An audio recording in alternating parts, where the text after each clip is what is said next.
dimulai saat kelas 10, yang dimana gua dan teman-teman kelas gua disuruh untuk membuat short film mengenai bencana. Dan di sanalah untuk pertama kalinya gua menyutradarai sekaligus mengedit short film.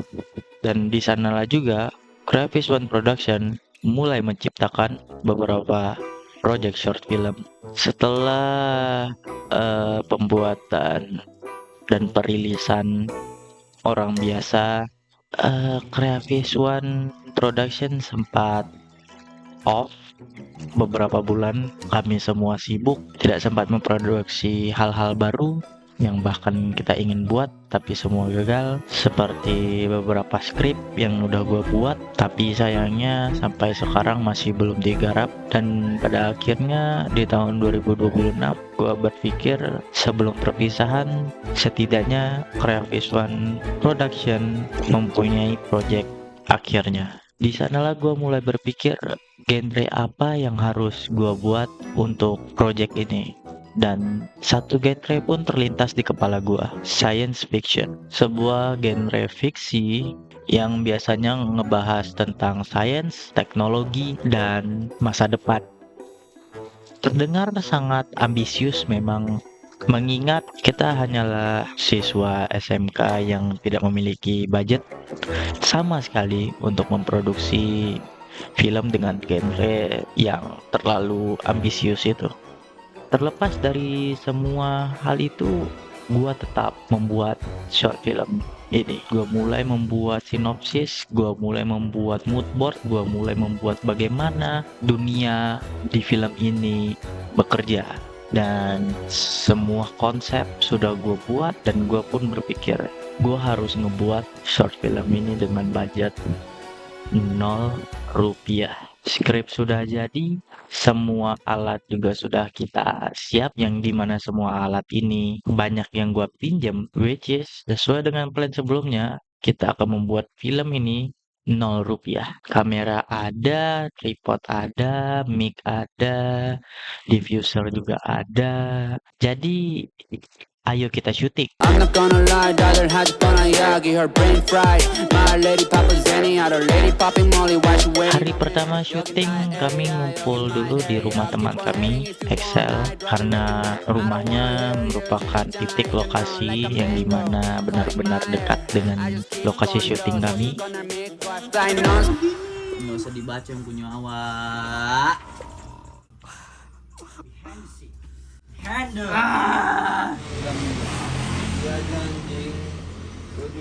Dan di sana kami mulai briefing dan juga mulai reading. Terus gimana? Di saat semua kru aktor sudah siap, kita pun langsung ke lokasi syuting.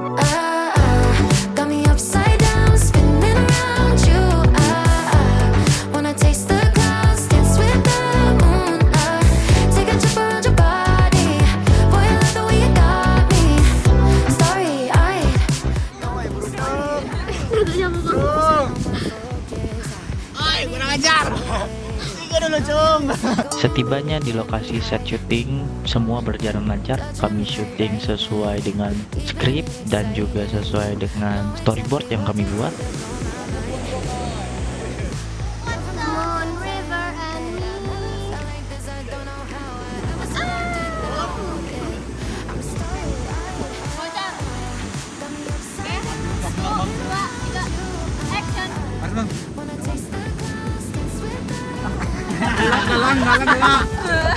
Galang kok.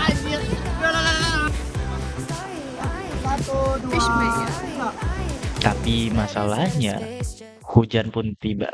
Orang hitam nggak lo? Tengok apa yo? Harus bersyukur. Gimana sehat?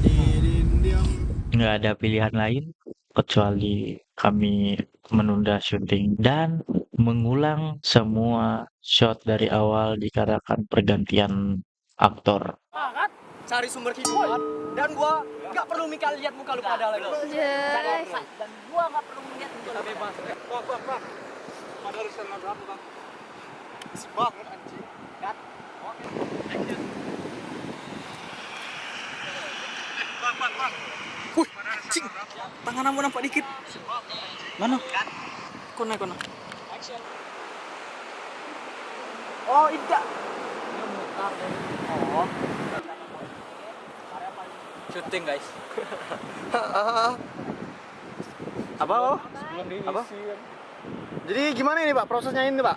Prosesnya ini cukup panjang. Oh cukup panjang. Landscape. Oh cukup panjang ya? Cukup panjang.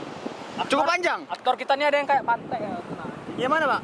itu tuh. Yang paling Oh belakang. yang itu. Mentor, Oh yang itu. membuat kerja saya lama.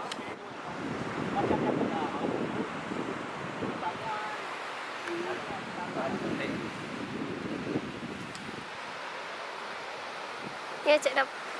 Ngecek ya Bu. Adegan padang pasir pun selesai. 3 saat ya kita tiba di adegan fighting scene. Gua belum pernah sama sekali memiliki pengalaman bertarung, tapi untungnya kita punya Redo. Ya halo semuanya, panggilan nama saya Maredo. One thing you will learn about me, ain't nobody putting word like me. Can't drip, can't sauce like me. Ripping it up, I'm a major key. I ain't no one, not the two or the three. Get on my level if you wanna be. Back whenever I got what I need. Pushing the limit, that's how it's gonna be. Yang pertama saya ingin mengucapkan terima kasih kepada Raisa sebagai direktur yang sudah menunjuk saya sebagai salah satu karakter utama dan menunjuk saya sebagai koreografer pada project video yang kita telah lakukan. Untuk koreografer sendiri saya cukup senang ditunjuk sebagai koreografer karena kan saya memiliki sedikit pengalaman di bidang bela diri juga dan ditunjuk sebagai koreografer. Untuk aktor yang belum punya pengalaman bela diri itu sendiri ada beberapa kendala mungkin ya.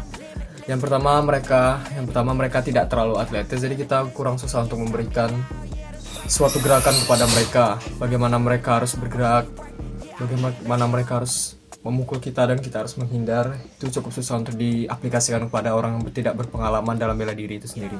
Menurut saya chemistry sangat penting, terutama saat fight scene itu sendiri. Jika kita tidak sengaja memukul dan terpukul mukanya, itu sangat tidak diinginkan jika chemistry-nya kurang. Terutama ini fight scene ya, kalau terjadi hal yang tidak diinginkan seperti muka terpukul itu sangat. Berkat Redo kami berhasil untuk membungkus hari tersebut dengan cukup memuaskan. Lokasi selanjutnya adalah di kamar gua, dimana kita harus syuting untuk adegan interogasi. Gak ada hal menarik, semua biasa saja, semua berjalan lancar, everything is under control. Ya, hari ketiga syuting, hari terakhir kita memasuki hutan, like literally masuk hutan. Itu kan batu botol. Sudah berkelana ini saya. Tidak, makin ambil daripada Iko rugi. Bro, What the fuck is wrong with you? You didn't know where what do you mean, bro? I don't see what you mean right now. It's a gun, bro. I'm gonna shoot you in the ass, bro. Why, bro? Come on, man. Satu-satunya scene yang unik di hari itu adalah di saat Farel ditusuk dari belakang lalu ditarik oleh monsternya. Sebenarnya bisa saja Farel menjatuhkan dirinya ke belakang, tapi itu kurang terlihat natural. Jadi gua berpikir, gimana cara ngebuat biar Farel ditariknya natural? Gua suruh aja Dava dan Redo untuk menarik Farel. Kamera rolling. Action.